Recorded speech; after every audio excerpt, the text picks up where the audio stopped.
Hello guys, welcome back to the channel. నా పేరు Sumanth and I welcome you to brand new తెలుసుకుందాం series. ప్రపంచంలో జరిగే చాలా విషయాలను ప్రతిరోజు ఒక వీడియో ద్వారా తెలుసుకునే ప్రయత్నం చేద్దాం. So let's get started. Israel, America మరియు ఇరాన్ ఈ మూడు దేశాల మధ్య జరుగుతున్న గొడవ ఒక్క ఆ ప్రాంతంతోనే ఆగదు. దీని ప్రభావం ప్రపంచం మొత్తం మీద పడుతుంది. ఇజ్రాయెల్, అమెరికా కలిసి ఇరాన్ మీద ఎందుకు దాడి చేస్తున్నాయి? ఇరాన్ న్యూక్లియర్ ప్రోగ్రామ్ ఎందుకు స్టార్ట్ చేసింది? స్ట్రైట్ ఆఫ్ హార్మూజ్ అనే దారిని మూసేస్తే దానివల్ల భారతదేశం మీద ఏమైనా ప్రభావం పడుతుందా? ఈ వీడియోలో ఈ యుద్ధం రిలేటెడ్ చాలా విషయాలను తెలుసుకుందాం. ఇరాన్ కంట్రీ చాలా సంవత్సరాల నుంచి యురేనియం తయారు చేయడానికి కష్టపడుతుంది. ఇరాన్ ఏమంటుందంటే, మేము అణుబాంబులు తయారు చేయడానికి యురేనియం తయారు చేయట్లేమో, అది ఎలక్ట్రిసిటీ ప్రొడక్షన్కి మాత్రమే తయారు చేస్తున్నామని. కానీ ఇజ్రాయెల్, అమెరికా దేశాలు మాత్రం ఆ మాటని నమ్మట్లేవు. వాళ్ళకు భయం ఏంటంటే, ఇరాన్ ఒకవేళ న్యూక్లియర్ బాంబు కనుక తయారు చేస్తే మొదట ప్రమాదంలో ఉండేది ఇజ్రాయెల్ దేశమే. ఇజ్రాయెల్ చాలా చిన్న దేశం. ఒక్క న్యూక్లియర్ బాంబు వేస్తే మొత్తం పటాపంచర్ అయిపోతుంది. అందుకే ఇజ్రాయెల్ ఎప్పుడు అంటుంది, ఇరాన్ దగ్గర న్యూక్లియర్ ఆయుధాలు ఎప్పుడు రావద్దని. ఇరాన్ న్యూక్లియర్ ప్రోగ్రామ్ ఈ మధ్య మొదలైంది కాదు, ఇది ఎప్పుడో స్టార్ట్ అయింది.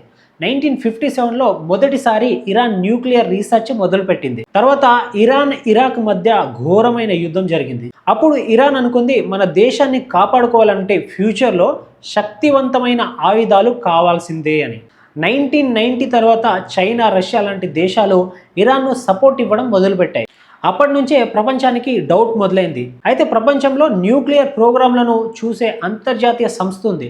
2004లో ఈ సంస్థ చెప్పింది, ఇరాన్ పూర్తిగా వివరాలు ఇవ్వట్లేదు, దొంగచాటున యురేనియం ఎన్రిచ్ చేస్తుందేమో. దీంతో ఐక్యరాజ్య సమితి ఇరాన్ మీద రెజల్యూషన్స్ పెట్టింది. ఇరాన్కు చెప్పింది యురేనియం ఎన్రిచ్మెంట్ ఆపేయాలని. కానీ ఇరాన్ దేశం మాత్రం వినలేదు. దీంతో 2006 నుంచి ఇరాన్ మీద భారీ శాంక్షన్లు పడ్డాయి.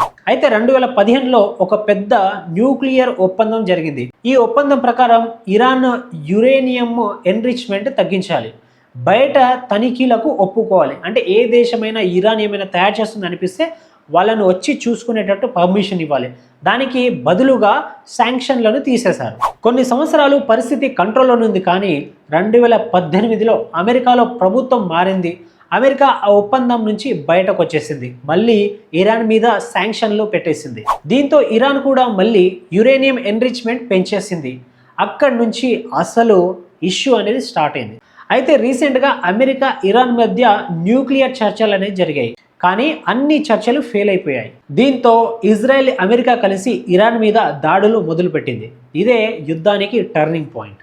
అయితే ఇరాన్ ఊరుకోలేదు, ఇజ్రాయెల్ మీద మిజైల్స్ దాడులు చేసింది.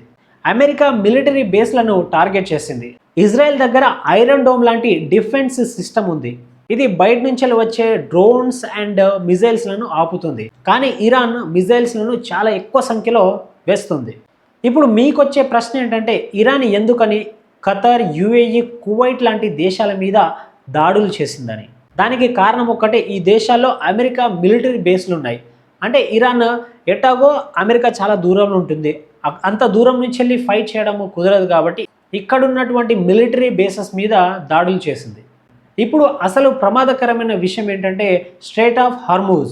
ఇది పర్షియన్ గల్ఫ్ని అండ్ గల్ఫ్ ఆఫ్ ఒమాన్ను కలిపే చిన్న సముద్ర మార్గం. కానీ ప్రపంచానికి కావాల్సిన 30% క్రూడ్ ఆయిల్ ఇక్కడ నుంచి వెళ్ళి ట్రావెల్ అవుతుంది. ఒకవేళ ఈ ప్రాంతం నుంచి వెళ్ళి ఏవైనా షిప్స్ వెళ్ళి దాని మీద ఏదైనా దాడి జరిగిందనుకోండి, దానివల్ల చాలా నష్టం అనేది జరుగుతుంది. ఇరాన్ ఒకవేళ ఈ మార్గాన్ని మూసేస్తే ఆయిల్ ధరలు ఆకాశానికి వెళ్తాయి. ప్రపంచం యొక్క ఆర్థిక వ్యవస్థ అతలాకుతలం అవుతుంది. అందుకే ప్రపంచం మొత్తం భయపడుతుంది. అమెరికా ఇరాన్లో ఉన్నటువంటి పెద్ద మనిషిని చంపేసింది. దాంతో ఇరాన్ యొక్క మిలిటరీ వచ్చేసి అమెరికా యొక్క ఎయిర్ బేసెస్ని కూల్చేయడం అండ్ ఇంపార్టెంట్ ప్లేస్ల మీద కూడా అటాక్ చేయడం స్టార్ట్ చేసింది. సో ఇక్కడ ఏం జరిగింది? ఒకవైపు చూస్తే ఇరాన్ తనను స్ట్రాంగ్ చేసుకోవడానికి న్యూక్లియర్ వెపన్ని తయారు చేయాలనుకుంది. బట్ అలా జరిగితే ఇజ్రాయెల్కి ఇష్యూ ఉంది కాబట్టి, అమెరికా ఇజ్రాయెల్కి సపోర్టివ్ కాబట్టి దాని మీద దాడి అనేది జరిగింది. దానివల్ల అక్కడ నుంచి వచ్చేటువంటి 30% క్రూడ్ ఆయిల్ ఏదైతే ఉందో ఆ షిప్స్ అనేవి ట్రావెల్ చేయకపోవడంతో క్రూడ్ ఆయిల్ అనేది వేరే దేశాలకు ఎగుమతి అవ్వడం కొంచెం ఇబ్బందికరం అవుతుంది. సో ఇది బ్రీఫ్గా వీడియో. సో మరో వీడియోలో మళ్ళీ కలుద్దాం. అంటిల్ దెన్ బాయ్ బాయ్, జై హింద్, జై భారత్.